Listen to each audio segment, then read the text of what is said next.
قبلہ و کعبہ کی اس پر اسرار گفتگو کے بعد قبول تشیع میں نواب صاحب کے بیانات۔ قبلہ و کعبہ، اللہ تعالیٰ آپ کو جزائے کثیر عطا فرمائے بتصدق محمد و آل محمد علیہ الصلاۃ والسلام کی 10 راتیں ہو رہی ہے کہ ہم اس مجلس مذاکرہ کی حیثیت نشینی ہم نے مقدس انوار ایمانی سے روشنی حاصل کی۔ قبلہ 10 راتیں مکمل ہو رہی ہے، 10 راتیں یادگار ہیں ہماری زندگی میں۔ ہم اس مجلس مذاکرہ کی حاشیہ نشین ہیں، ہم نے مقدس انوار ایمانی سے روشنی حاصل کی، بلند علمی اصول و قواعد سے استفادہ کیا اور طرفین کے دلائل کو غور سے سنا۔ ہم چند افراد ایسے ہیں جو تمام راتوں میں انتہائی ذوق و شوق کے ساتھ جلسے میں حاضر رہے ہیں اور ہر روز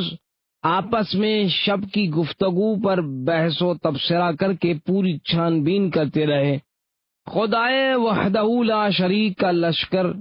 خدائے وحدہ لا شریک کا شکر ادا کرتا ہوں کہ اس نے آپ کے ذریعے ہماری ہدایت کے اسباب مہیا فرما دیے، جس سے ہم لوگوں نے حق کو پہچان لیا اور وہ دلائل سے جو اب تک کبھی نہیں سنے تھے۔ قبلہ و کعبہ، مخالفین کے غلط اور گندے پروپیگنڈے کے خلاف، جیسا کہ انہوں نے ہم کو بتا رکھا تھا کہ شیعہ مشرک ہیں، شیعہ غالی ہے، شیعہ رافضی ہیں، شیعہ حق سے منحرف ہیں، ہمارے اور %% اور بالکل یقینی طور سے ثابت ہو گیا ہے کہ فرقہ شیعہ امامیہ اثنا عشریہ کا مذہب حق اور ان کا طریقہ سچا ہے، اور ہم نے اچھی طرح سے جان لیا ہے کہ حقیقی اسلام کے حامل یہی لوگ ہیں، یعنی شیعہ لوگ حقیقی اسلام کے حامل ہیں۔ صرف ہم چند حاضرین جلسہ ہی نہیں بلکہ اس شہرت کے جو علم مذاکرہ ہوا، اس کی شہرت ہوئی ہے، یہ دور دور تک پھیلے گا، تو جو حق جانے گا یقیناً وہ حق کی دنیا میں آئے گا۔ بلکہ اس شہر کے بہت سے بے لوث و بے غرض اشخاص جو حق و حقیقت کے طلبگار ہیں، روزنامہ اخبارات اور رسائل کو پڑھنے اور طرفین کے دلائل کو جانچنے کے بعد حق سے روشناس ہو گئے ہیں۔ جب حق سے روشناس ہو چکے ہیں، البتہ عام مجموعوں میں آمد و رفت اور اپنے خاص مشاغل نیز مخالفین کے ساتھ ربط و ضبط کی وجہ سے اپنے عقائد کو ظاہر کرنے کی طاقت نہیں رکھتے، لہذا انہوں نے خفیہ طور سے ہمارے سامنے شیعت کا اظہار کر دیا ہے۔ اس لیے کہ آپ نے کوئی بات قبلہ مشکوک چھوڑی ہی نہیں ہے، اور اپنی سادہ اور عام فہم تقریر سے ہم سب کے دماغوں میں حقائق کو واضح کر دیا اور حقیقت اور حق کا نور ہمارے قلب تک پہنچا دیا۔ لہذا ہم چند اشخاص جو اس وقت حاضر ہیں، چونکہ کسی کا خوف نہیں رکھتے، لہذا پوری جرأت کے ساتھ اعلان کرنے کے لیے تیار ہیں۔ ہم کئی راتوں سے چاہتے تھے کہ درمیان سے پردہ ہٹا دیں اور اپنے کو ظاہر کر دیں، لیکن موقع نہیں ملا قبلہ،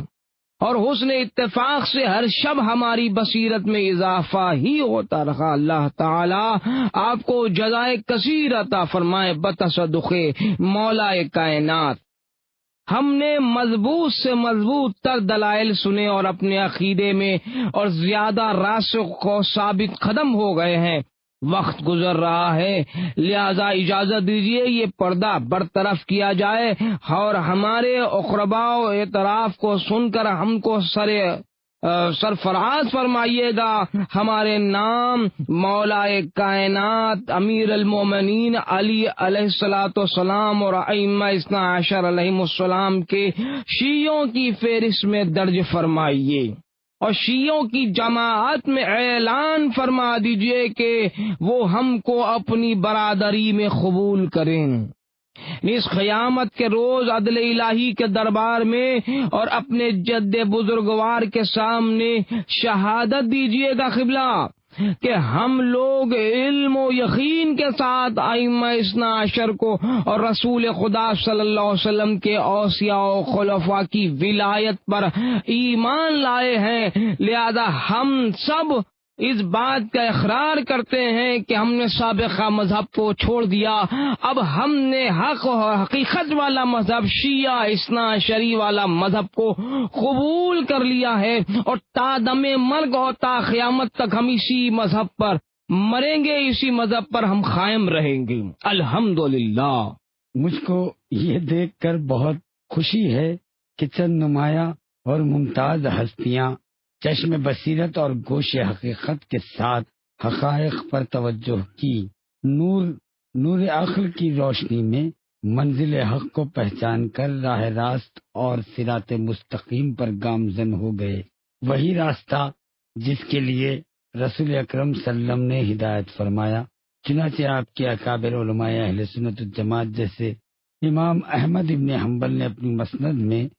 اور ابن ابی الحدید نے شرح نہج البلاغہ میں، محمد ابن طلحہ شافعی نے مطالب سیول میں، اور ابن مغازلی نے اپنے فضائل میں، اور خوارزمی نے مناقب میں، سلیمان خندوسی نے ینابی المعدد میں، اور دوسروں نے نقل کیا ہے کہ حضرت نے فرمایا صراط علی حق، یعنی علی کا راستہ حق ہے جس سے ہم تمسک کرتے ہیں۔ میں امید کرتا ہوں کہ ہمارے دوسرے اسلامی بھائی بھی عادت اور تعصب سے ہٹ کے غور کریں تاکہ ان کی نگاہوں سے پردے ہٹ جائیں اور حق و حقیقت ان پر ظاہر ہو جائے۔ قبلہ صاحب، ہم آپ کے الطاف و عنایات کے ممنون ہیں کہ آپ نے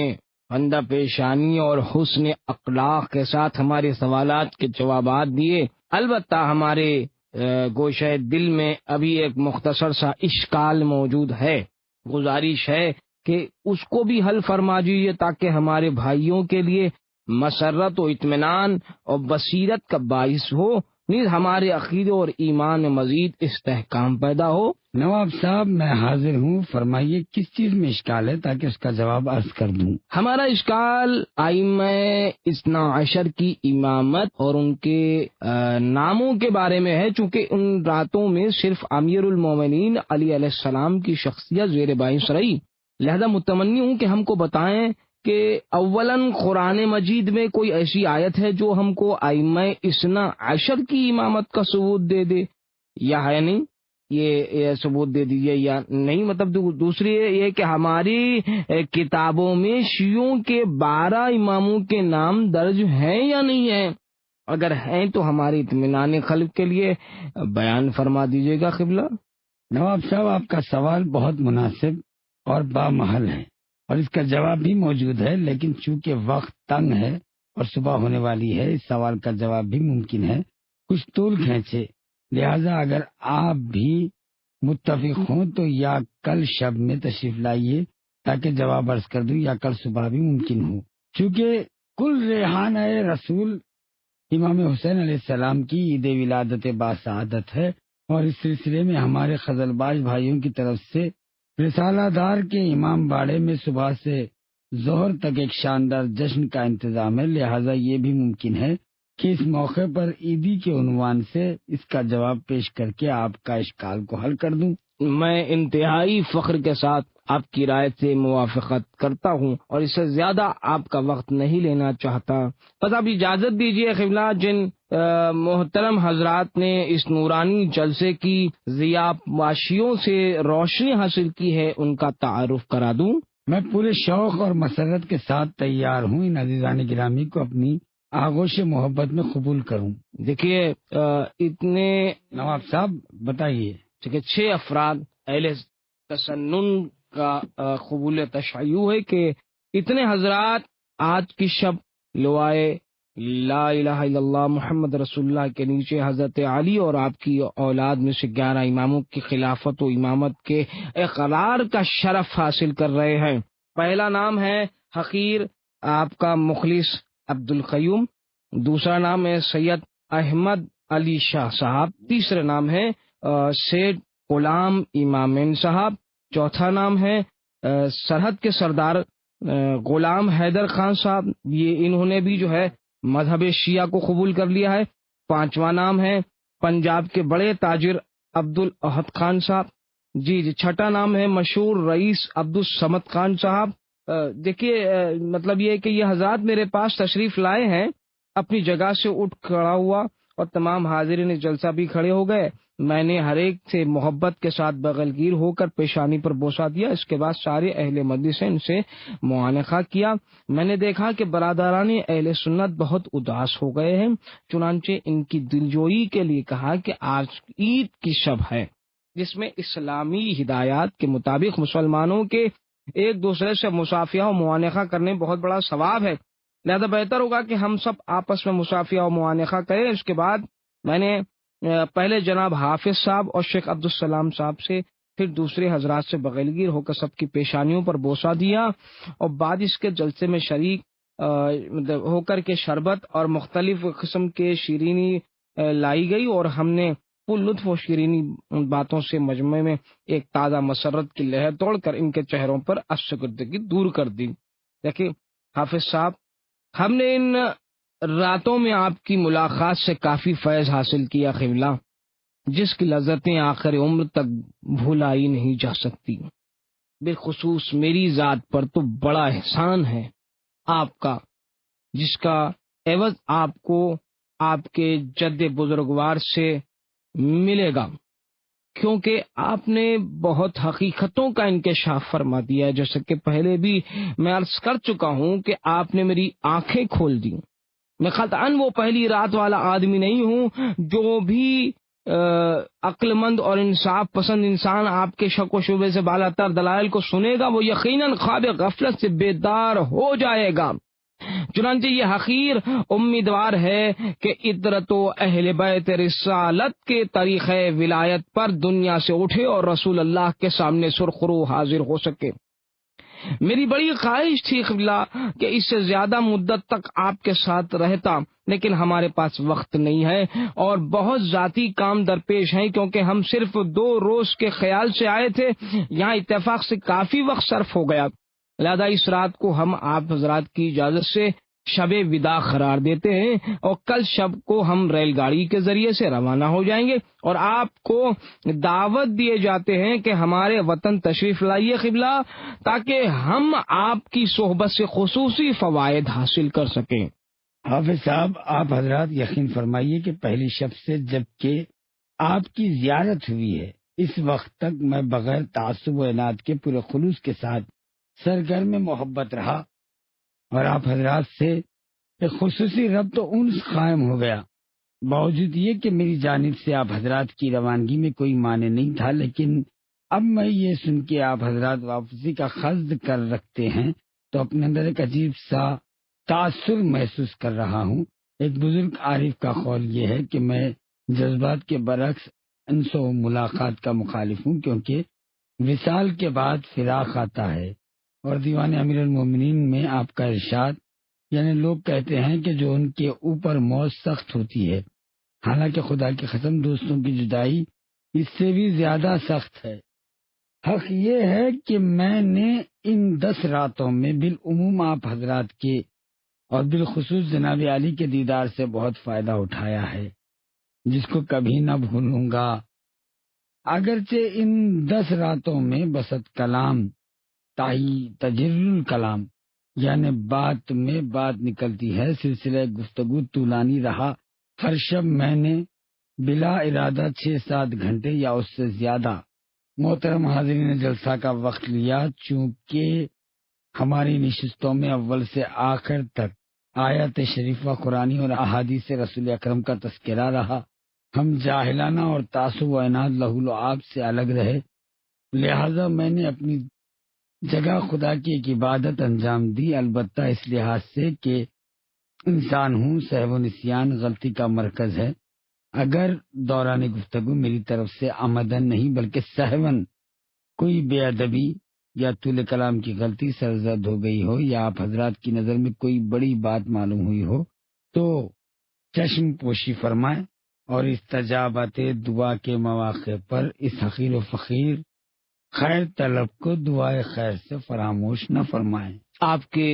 حسن بیان اور لطف و عنایات کے برتاؤ سے ہم بہت ممنون ہیں قبلہ و کعبہ، اور ہم میں سے کسی کو آپ سے کوئی شکایت نہیں ہے جس کے لیے آپ معذرت کر رہے ہیں، کیونکہ جناب عالی کا حسن اخلاق اور ادب و لحاظ اس منزل پر ہے کہ اس نے ہم کو مفتون اور گرویدہ بنا لیا، اور طول بیان سے بھی ہرگز ہم کو کوئی افسردگی نہیں ہے قبلہ، بلکہ آپ کی شیریں کلامی اور فصاحت اور بلاغت اتنی زبردست ہے کہ میرا خیال ہے کہ چاہے جتنی طولانی تقریر ہو بار خاطر نہ ہوگی۔ میں آپ حضرات کے مراحم و الطاف کا شکریہ ادا کرتا ہوں۔ اپنے معروضات کے خاتمے پر ایک مطلب عرض کرنا چاہتا ہوں کہ کل چونکہ حامی امت فرزند رسول الثقلین حضرت امام حسین علیہ السلام کی عید ولادت باسعادت ہے، اور محترم حضرات خزل باش نے آپ کے دیگر شیعہ بھائیوں کی طرف سے رسالہ دار کے امام باڑے میں ایک شاندار محفل مسرت کی تشکیل کی گئی ہے، لہذا میں جناب علی اور دیگر حضرات حاضرین جلسہ کو اور آپ کے توسط سے جملہ برادران اہل سنت کو پرخلوص دعوت دیتا ہوں کہ پیغمبر کی ذات مبارک سے اپنے مخصوص تعلق کے پیش نظر حضرت کی روح پر فتوح کی خوشنودی کے لیے ایک بڑے مجمع کے ساتھ کل صبح اس جشن ولادت میں تشریف لائیں، کیونکہ شیعوں کی اس محفل میں اپنی شرکت سے علاوہ اس کے آپ ہم سب کو ممنون و متشکر ہوں۔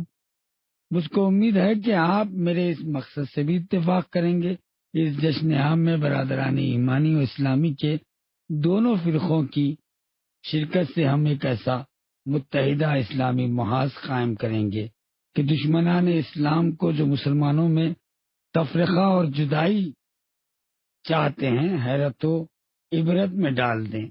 عید میلاد حسینی سے متعلق چند اشعار، یعنی شعبان پر دوسرے مہینے قربانی ہے کیونکہ اس کے اندر سے نمایاں خیر و برکت حاصل ہوئی، ہمارے سارے رنج و غم دور ہوئے اور ہمارے درمیان خوشخبری پھیل گئی۔ اس کی تیسری تاریخ لوگوں پر پسندیدہ انعام و احسانات کا نزول ہوا، پس صبح ولادت نواسہ رسول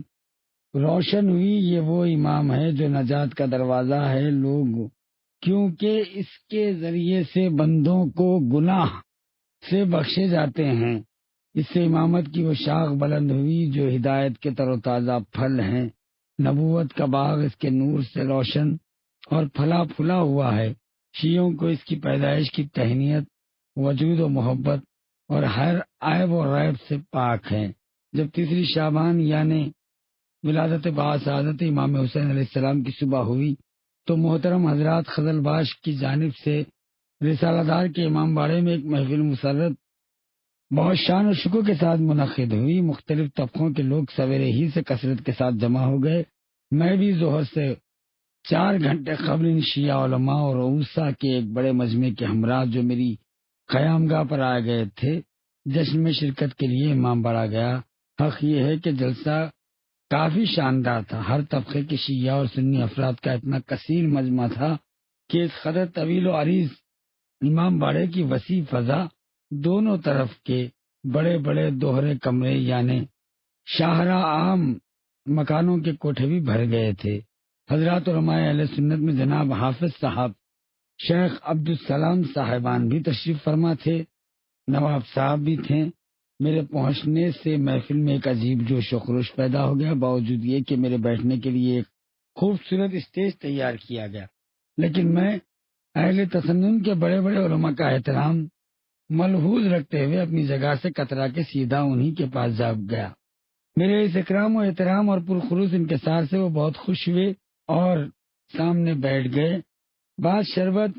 اور طرح طرح کی شیرنی لائی گئی۔ اس خاطر تواضع کے بعد 2 مداحوں نے اردو اور فارسی زبان میں بہترین قصیدے پڑھے۔ اس کے بعد سردار عبدالصمد خان صاحب جو پشاور کے نامی شیعہ رئیسوں میں سے تھے، چند محترم خزل باش حضرات کے ساتھ آئے اور مجھ سے فرمائش کی کہ آج چونکہ عید کا دن ہے لہذا اہل جلسہ منتظر ہے کہ آپ اپنی تقریر سے ان کو مسرور فرمائیں۔ اس کے بعد ان 6 عدد جدید شیعوں کے اعزاز میں کھانے کی ایک عام دعوت دی گئی۔ اب اپنی تقریر کے متن کو بھی،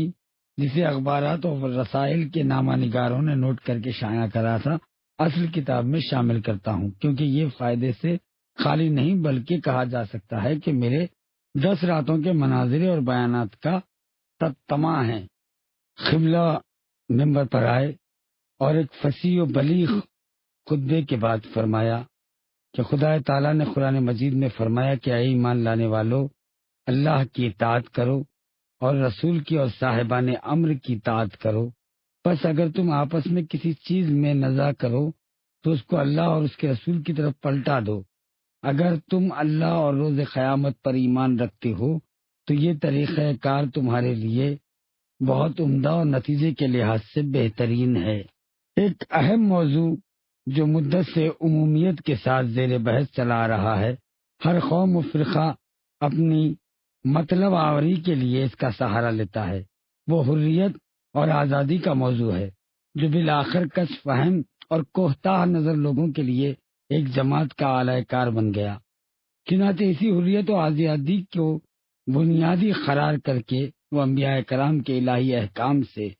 دین و شریعت کے دائرے سے جو خارج ہو گئے ہیں، حالانکہ اتنا ان کی سمجھ میں نہ آیا کہ پروردگار عالم کی بندگی اس کے شرائع حقہ کے قیود اور مقدس قوانین سے آزادی علم و عقل سے پوری مخالفت رکھتی ہے۔ ایسے حریت اور آزادی نوع بشر کے سکون و آسائش میں تباہی اور فتنہ و فساد کا باعث نظام فطرت کی مخالفت اور محققین علماء صاحبان عقل کے نزدیک مردود و ناقابل عمل ہے۔ البتہ جو حریت و آزادی بہتر اور ممدوح ہے، اس سے مراد مخلوق کی عبودیت، اپنے بشر کی تعظیم و پرستش اور اپنے ہی جیسے ہم جنسوں کی اندھی تخلیق سے آزادی۔ ایسی آزادی انسانیت کا لازمی جز ہے، کیونکہ ایک سنجیدہ فہمیدہ انسان جو زیور عقل سے آراستہ اور علم و معرفت کا حامل ہو، اس کا فرض ہے جیسے افراد کی بندگی اور غلامی سے الگ رہیں، کسی ایسے شخص کو گوارا نہ پیروی کریں جو اس کو وادی حیرت و ضلالت میں گرداں سرگرداں کریں۔ اس لیے قرآن مجید نے حکم دیا کہ اللہ کی اطاعت کرو اور رسول کی اطاعت کرو اور اس کی اطاعت کرو جو اولو الامر ہے۔ آیت آپ جانتے ہیں، واطیعوا اللہ واطیعوا الرسول اولو الامر منکم، یعنی اطاعت کرو خدا کی اور اطاعت کرو پیغمبر کی اور صاحبان امر کی۔ بحکم آیت اللہ کی اطاعت کی بعد نوع بشر میں پیغمبر اور صاحبان امر کی اطاعت واجب ہے۔ پیغمبر خاتم الانبیین کے احکام کی اطاعت جو تمام مسلمان بالعموم متفق ہے، اس کو اس حقیقت سے انکار نہیں ہے۔ البتہ اہل اسلام کے اندر جو اختلاف پیدا کیا گیا وہ صرف اولو الامر کے معنی میں ہے، کیونکہ خدا تعالیٰ نے اس آیت میں اپنی اور اپنے رسول کی اطاعت کے بعد اولو الامر کی اطاعت واجب رکھی۔ تو اولو الامر کے معنی میں اہل سنت کا عقیدہ بھی ملاحظہ کر لیں۔ برادران عامہ اہل تسنن کا عقیدہ یہ ہے کہ آیت میں اولو الامر سے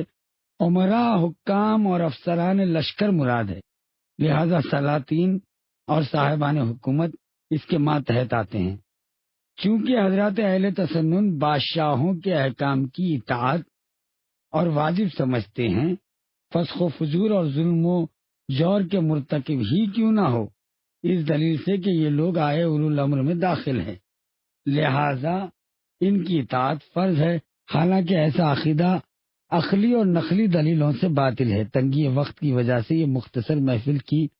متمنی نہیں ہے کہ اس عقیدے کے بطلان میں سارے دلائل عرض کروں، اس لیے کہ تفصیل پیش کرنے کے لیے کم سے کم 1 مہینے کا موقع درکار ہے۔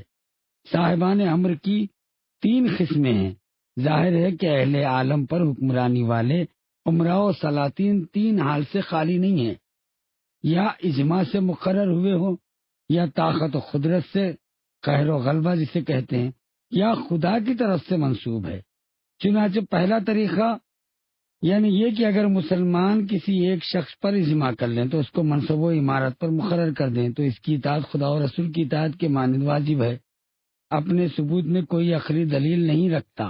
یہ طریقہ جس سے تمام مسلمان کسی ایک کامل اور پاک باز ہستی پر اتفاق کر کے اس کو مسند امارت پر بٹھا سکیں، کیونکہ مسلمان چاہے جس قدر عالی دماغ اور ہوش مند ہو، وہ فقط ظاہری حالات کا جائزہ لے سکتے ہیں، لوگوں کے باطنی کیفیات اور دلی عقائد سے بے خبر رہتے ہیں۔ انسان صالح اور کامل امیر کے انتخاب پر قادر نہیں ہے۔ میں نے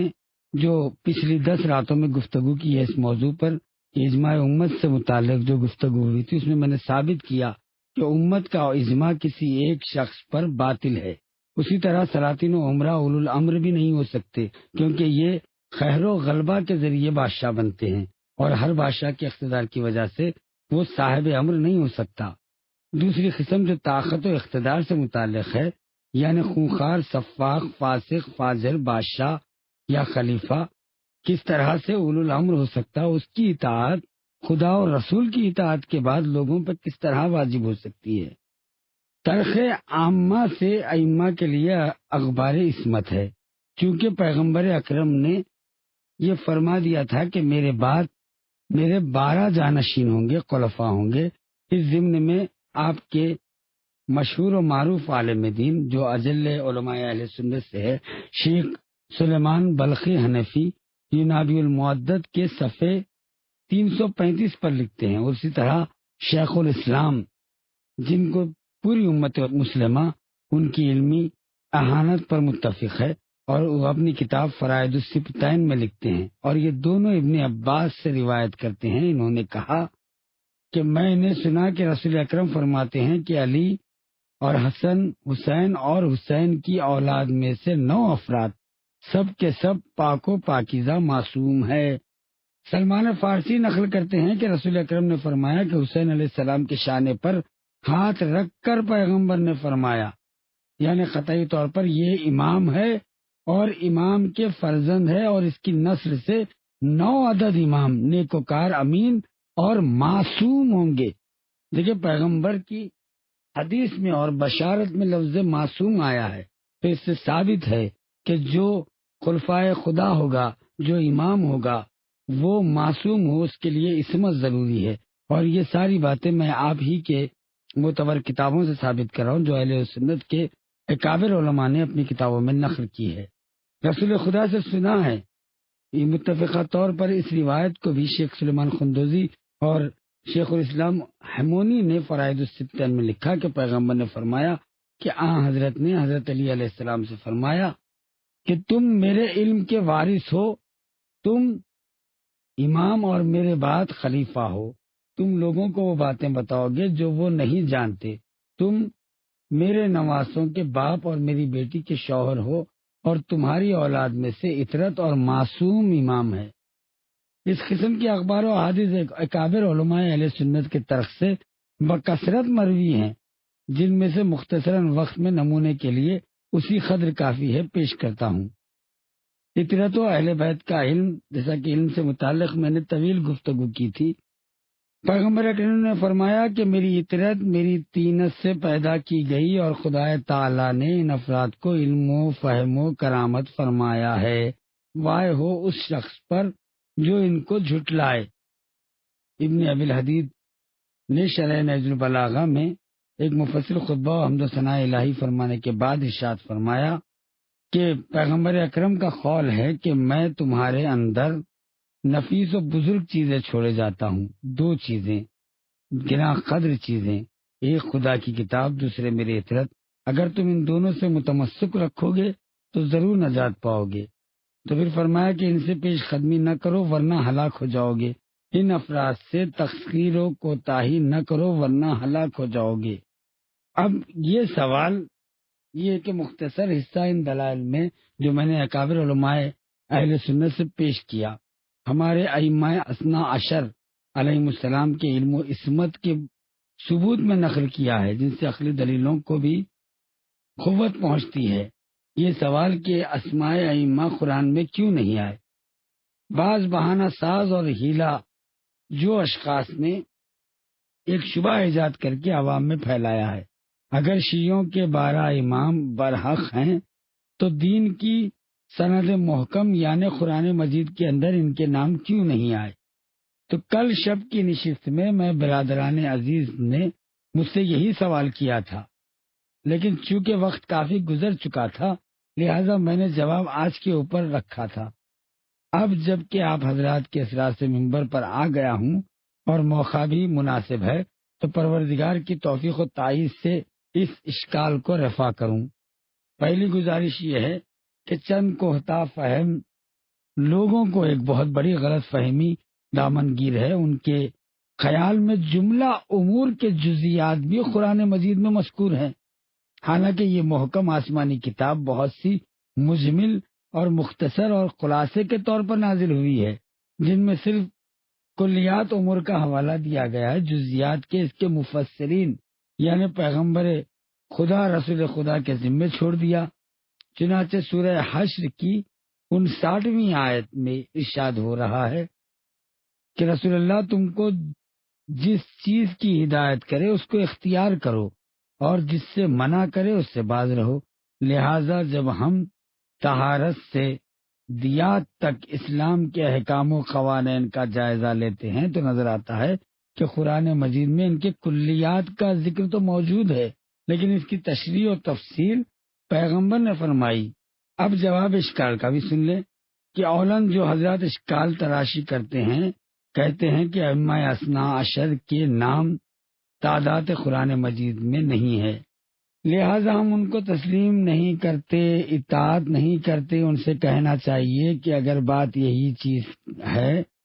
جس چیز کا نام قرآن میں نہ لیا گیا ہو، تو جس کی صراحت نہ کی گئی ہو، تو جس کی جزیات کا تذکرہ نہ ہو، اس کو ترک کر دینا چاہیے۔ آپ حضرات کو خلفائے راشدین، اموی، عباسی وغیرہ خلفاء کی پیروی بھی چھوڑ دینی چاہیے، اس لیے کہ قرآن مجید کی کسی آیت میں سوا علی ابن ابی طالب کے خلفائے راشدین اور خلفائے اموی و عباسی کی خلافت، طریق اجماع یا تعین خلافت میں امت کے اختیار اور ان کے اسماء تعداد کی طرف کوئی اشارہ نہیں ہے۔ پس آخر کس بنیاد پہ، کون سے قاعدے کی بنیاد پر ان کا اتباع کرتے ہو؟ ان کے مخالفین کو رافضی اور مشرک اور کافر کہا جاتا ہے۔ ان سب سے قطع نظر اگر قاعدہ یہی ہے تو قرآن مجید میں جس کی وضاحت اور نام موجود نہ ہو اس کو ترک کر دینا ضروری ہے، تو آپ حضرات کو تمام احکام و عبادات کا تارک بن جانا چاہیے، کیونکہ ان میں سے کسی ایک کے تفصیلات و جزیات کا ذکر قرآن میں نہیں ہے۔ اولو الامر سے علی اور ائمہ اہل بیت مراد ہے، جیسا کہ میں نے ابھی آپ کی وہ معتبر علماء اہل سنت کی کتابوں سے پیش کیا تھا کہ رسول اللہ صلی اللہ علیہ وسلم کو پہنچا ہے سلسلہ، یعنی فرائض السمتین میں علامہ ہمونی نے تفصیل سے اس حدیث کو نقل کیا ہے، اور عیسیٰ ابن حمدان نے اسی طرح سے امیر المومنین علیہ السلام سے روایت کی ہے کہ پیغمبر نے فرمایا کہ میرے شریک وہ لوگ جن کی اطاعت کو خدا تعالیٰ نے اپنی اطاعت سے ملحق فرمایا اور ان کے حق اولو الامر منکم نازل فرمایا، تم کو چاہیے کہ ان کے کلام سے باہر نہ جاؤ، ان کے فرما بردار رہو اور ان کے احکام و امر کی اطاعت کرو۔ جب میں نے یہ ارشاد سنا تو عرض کیا کہ یا رسول اللہ مجھ کو خبر دیجئے، تو فرمایا یا علی، اے علی تم ان سے پہلے ہو۔ اور محمد ابن شیرازی جو اجل علماء اہل سنت میں سے رسالہ اعتقادات میں روایت کرتے ہیں، جس وقت رسول خدا نے امیر المومنین علیہ السلام کو مدینے میں اپنا خلیفہ بنایا تو آئے شریفہ اولو الامر منکم علی علیہ السلام کی شان میں نازل ہوئی۔ اسی طرح کے تمام علماء اہل سنت کا اس پر اتفاق ہے کہ اولو الامر سے مراد حضرت علی علیہ السلام اور ان کی اولاد معصومینہ ہے۔ اس مفصل روایات کے بعد جس کا ایک حصہ میں نے محفل کا وقت دیکھتے ہوئے پیش کیا، مناقب میں روایتیں اور سلیم بن قیس، عیسیٰ بن مسرہ اور ابن معاویہ کی سندوں سے نقل کرتے ہوئے اولو الامر سے مراد ائمہ اثنا عشر ہے، اہل بیت طہارت ہے، پوری طرح سے ثابت ہو گیا۔ اب میں سمجھتا ہوں کہ اولو الامر کے معنی واضح کرنے کے لیے یہی مذکورہ بالا چند روایتیں کافی ہوں گی۔ رہی ائمہ اطہار کی تعداد اور ان کی اسماء مقدسہ، تو اس سلسلے میں بھی اکابر علماء اہل تسنن کے ترک سے مروی چند احادیث کو ثبوت کے طور پر پیش کرتا ہوں، اور ان کثیر متواتر اخبار احادیث سے قطع نظر کرتا ہوں جو صرف اطرت اہل بیت رسول طہارت کے لیے منقول ہے۔ سب سے پہلے ائمہ اثنا عشر کے نام اور تعداد۔ شیخ سلیمان بلخی حنفی نے ینابی المعدد کے باب 76 میں اور فرائض السمتین میں شیخ الاسلام ہمونی سے وہ مجاہد اور ابن عباس سے نقل کرتے ہیں کہ ایک یہودی جس کا نام ناصل تھا رسول اکرم کی خدمت میں حاضر ہوا اور توحید کے بارے میں چند مسائل دریافت کیے۔ حضرت نے ان کے جوابات دیے جن کی تنگی وقت کی وجہ سے نظر انداز کرتا ہوں۔ ناصل اسلام سے مشرف ہوا۔ اس کے بعد اس نے عرض کیا، یا رسول اللہ، ہر پیغمبر کا ایک وصی ہوتا ہے۔ ہمارے پیغمبر موسیٰ ابن عمران نے یوشع بن نون کے لیے وصیت کی تھی، لہذا ہم کو خبر دیجیے کہ آپ کا وصی کون ہے؟ حضرت نے فرمایا، انا وصیًا علی ابن ابی طالب و بعدی سبط علی الحسن والحسین قتلہ تسمہ ائمۃ من صلب الحسین، یعنی میرے وصی علی ابن ابی طالب علیہ السلام ہے، ان کے بعد میرے دونوں نواسے حسن اور حسین ہیں، ان کے بعد 9 امام حسین کی نسل سے ہوں گے۔ ناصر نے عرض کیا کہ میری التجا ہے کہ ان اسماء مبارکہ مجھ سے بیان فرمائیں۔ تب پیغمبر اکرم نے کہا کہ سب سے پہلے حضرت علی، پھر ان کے بڑے فرزند امام حسن، پھر ان کے دوسرے فرزند امام حسین، ان کے بعد ان کے فرزند علی، علی کے بعد ان کے فرزند محمد، محمد کے بعد ان کے فرزند جعفر، جعفر کے بعد ان کے فرزند موسیٰ، موسیٰ کے بعد ان کے فرزند علی، علی کے بعد ان کے فرزند محمد، محمد کے بعد ان کے فرزند علی، علی کے بعد ان کے فرزند حسن، اور حسن کے بعد ان کے فرزند حجت آخر محمد مہدی ہوں گے۔ پس یہ سب 12 لوگ باقی 9 اماموں کے نام بتانے اور یہ واضح کرنے کے بعد کہ 12ویں امام یعنی محمد مہدی علیہ السلام تک ہر امام کی وفات کے بعد اس کا بیٹا اپنے باپ کا جانشین اور امام ہوگا۔ اس روایت میں بھی تفصیلات ہے۔ ہر ایک کے طریقہ شہادت کے متعلق سوال کیا، پیغمبر نے تفصیلاً سارا ذکر حاصل کیا۔ اسی طرح ایک اور روایت میں کہ حضرت نے فرمایا کہ ان میں کے اول سردار اوصیاء اور پدر ائمہ علی ہیں، پھر ان کے بعد ان کے بیٹے حسن اور حسین، پھر ان تینوں ہستیوں سے ملاقات کرو گے، پھر اس کے بعد امام زین العابدین پیدا ہوں گے، وہ تمہاری زندگی کا آخری وقت ہوگا، دنیا سے تمہارا آخری توشہ دودھ ہوگا، ان سے تمسک اختیار کرو، جاہلوں کا جہل تم کو گمراہ کر دے گا۔ یہ روایت پیغمبر اکرم نے بیان کی ہے جابر ابن عبداللہ انصاری سے، اور ان سب کو بشارت دی ہے کہ تم میرے 5ویں بیٹے محمد باقر سے ملاقات کرو گے۔ اسی طرح پیغمبر کے بعد خلفاء کی تعداد 12 ہے۔ اسے کثرت سے علماء اہل سنت نے لکھا۔ سید علی شافعی حمدانی معدت القربہ میں نقل کرتے ہیں، انہوں نے کہا کہ ہم ایک احاطے کے اندر جس میں عبداللہ ابن مسعود بھی بیٹھے ہوئے تھے، ایک اعرابی رسول اللہ کے پاس آیا اور کہا کہ تم میں عبداللہ کون ہے؟ عبداللہ نے کہا کہ میں ہوں۔ اس نے کہا کہ اے عبداللہ، پیغمبر نے تم کو اپنے خلفاء کی خبر دی ہے؟ انہوں نے جواب دیا کہ ہاں، پیغمبر نے فرمایا الخلفاء بعدی اثنا عشر عدد، یعنی میرے بعد میرے خلفاء 12 ہوں گے، جو نغبائے بنی اسرائیل کی تعداد۔ نیز شیبہ سے انہوں نے عبداللہ شیبہ سے اسی روایت کو نقل کیا کہ پیغمبر نے فرمایا کہ میرے بعد 12 خلفاء ہوں گے۔ اسی طرح عبداللہ ابن عمر نے جابر ابن سمرہ سے، اور انہوں نے پیغمبر سے نقل کیا ہے کہ حضرت نے فرمایا کہ الخلفاء بعدی اثنا عشر، میرے بعد 12 خلفاء ہوں گے جو نغبہ بنی اسرائیل کی تعداد کے مطابق ہوں گے، اور وہ سب بنی ہاشم سے ہوں گے۔ مذکورہ کتابوں کے علاوہ دوسرے بڑے بڑے علماء اہل سنت نے بھی اپنی کتابوں میں موقع سے متفرق طور پر اس بارے میں کثرت سے حدیثیں نقل کی۔ چنانچہ خواجہ بزرگ سلیمان بلخی یناب المعدت میں، اسی طرح سید علی حمدانی نے معدت القربہ میں، اور اس سلسلے میں شیخین سے یعنی امام ترمذی اور امام ابو داود نے بھی اپنی صحاح میں اس حدیث کو نقل کیا ہے کہ یحییٰ ابن حسن فقیہ نے اب کتاب عمدہ میں، اور یہ دونوں یعنی صحیح بخاری، صحیح ترمذی اور صحیح ابو داود میں، اور صحاح ستہ کی یہ اہم کتابوں میں حسن ابن فقیہ سے یہ روایت نقل کی ہے کہ پیغمبر نے فرمایا الخلفاء بعد النبی صلی اللہ علیہ وآلہ وسلم اثنا عشر خلیفۃ کلہم من قریش، کہ پیغمبر نے فرمایا کہ میرے بعد 12 خلیفہ ہوں گے جو سب کے سب قریش سے ہوں گے۔ اور بخاری نے 3 سلسلوں سے، مسلم نے 9 سلسلوں سے اور ترمذی نے 1 سلسلے سے، حمیدی نے 3 سلسلوں سے اسی حدیث کو نقل کیا کہ پیغمبر نے فرمایا کہ میرے بعد 12 خلیفہ ہوں گے، کلہم من بنی ہاشم۔ بخاری و مسلم میں یہ روایت موجود ہے کہ پیغمبر فرما رہے ہیں کہ میرے بعد 12 خلیفہ ہوں گے۔ اب اس کے بعد یہ جملہ قابل غور ہے، کلہم من بنی ہاشم،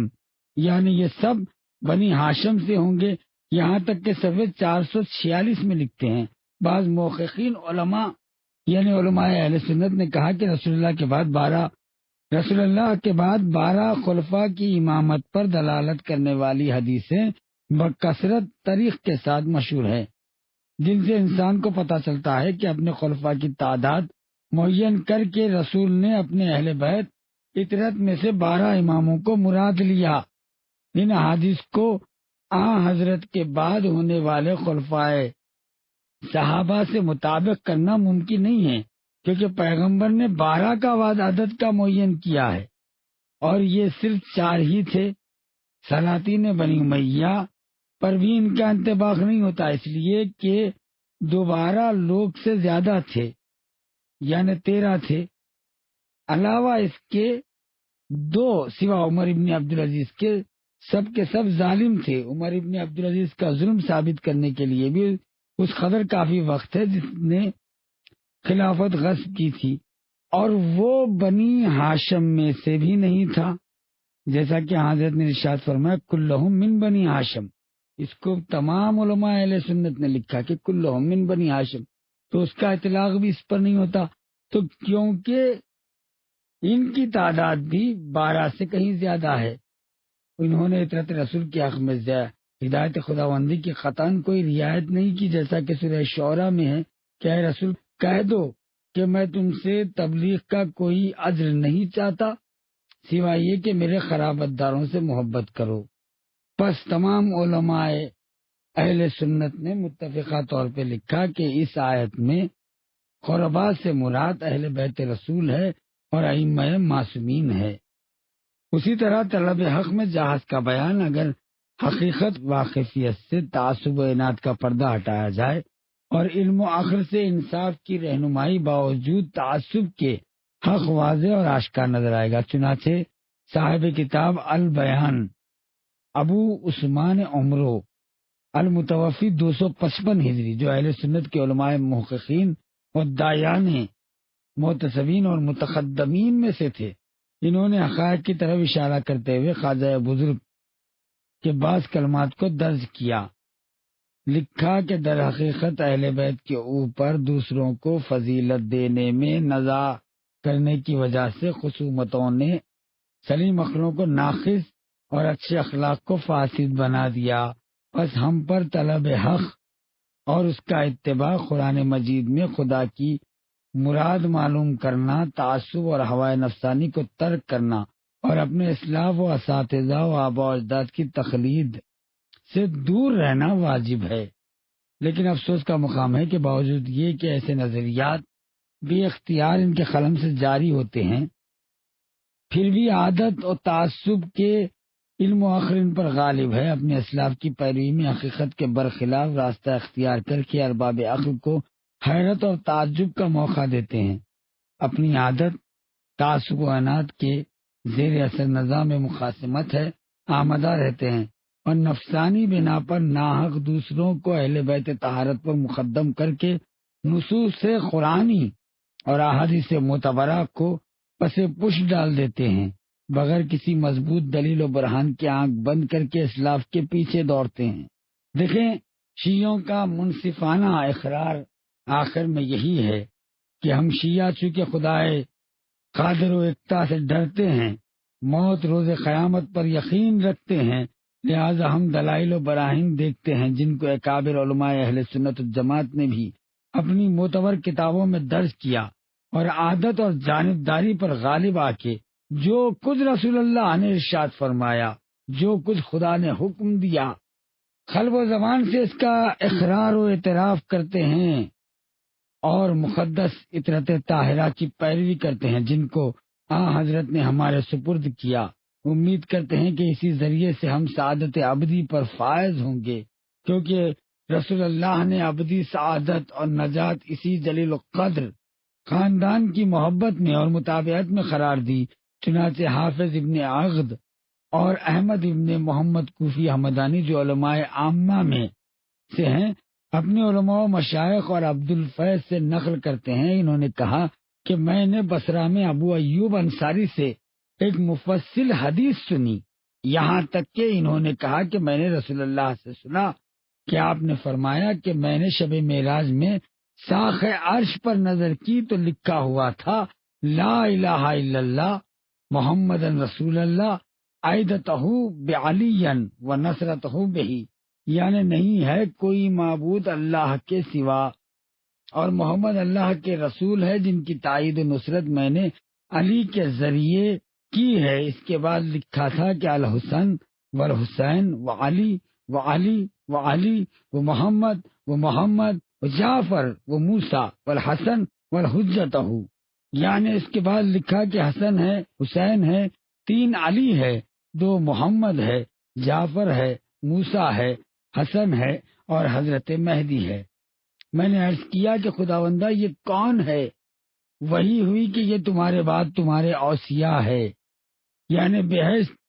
ہے ان کے دوستوں کے لیے اور جہنم ہے ان کے دشمنوں کے لیے۔ اس موقع پر میں نے نواب صاحب سے مخاطب ہو کر کہا کہ جناب نواب صاحب، آپ کے کل رات والے اشکال کا جواب مکمل ہو گیا ہے اور آپ مطمئن ہو گئے ہیں یا ابھی اور اضافہ کروں؟ قبلہ و کعبہ، شیرازی صاحب قبلہ، ہم آپ کے انتہائی ممنون ہیں کہ ہم نے پورا فیض حاصل کیا اور روشن ضمیر لوگوں کے دلوں میں اب کوئی شبہ و اشکال باقی ہی نہیں رہا۔ خدا آپ کو اور ہم کو جزائے خیر عطا فرمائے۔ سب نے مل کر آمین کہی اور خود میں نے بھی پورے خلوص آمین کہا، کیونکہ میں صرف خدا تعالی ہی سے اجرا و جزا کی امید رکھتا ہوں کہ محمد و آل محمد سلام اللہ علیہ مجمعین کے طفیل میں ہم پر لطف و عنایات کی نظر فرمائے۔ امید ہے کہ جس طرح آج تک ہم کو اپنے بے شمار مراحیم و الطاف سے فیض یاب رکھا، اسی طرح روز قیامت تک رہے گا اور ہم قبلہ و کعبہ کے حق میں ہمیشہ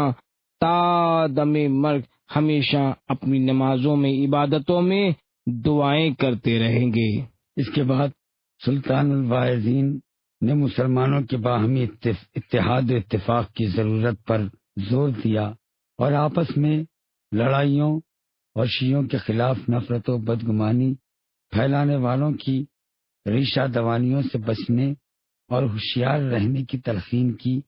ظاہر ہے کہ اس اہم اخلاقی تعلیم کو قبول کرنے سے کسی ہوش مند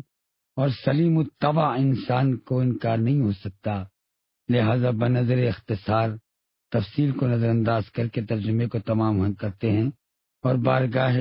مجیب الدعوات میں دست بدعا ہے کہ بدفعل محمد و آل محمد ہماری یعنی قبلہ و کعبہ کی اس دینی خدمت کو شرف قبولیت عطا فرما۔